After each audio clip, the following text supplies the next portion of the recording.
Guys मेरे को लगी थी बहुत जोरों की भूख, इसकी वजह से मैंने कुछ मंगाया है। वो क्या मंगाया है जानने के लिए वीडियो के एंड तक बने रहिएगा। तो गाइस मैंने कुछ ऑर्डर किया था, तो ये भैया मेरे को डिलीवरी बॉय ला के दिए हैं।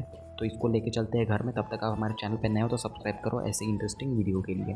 तो घर में आने के बाद मैंने फटाफट से पूरा सामान निकाल लिया, बहुत जोरों की भूख लगी थी।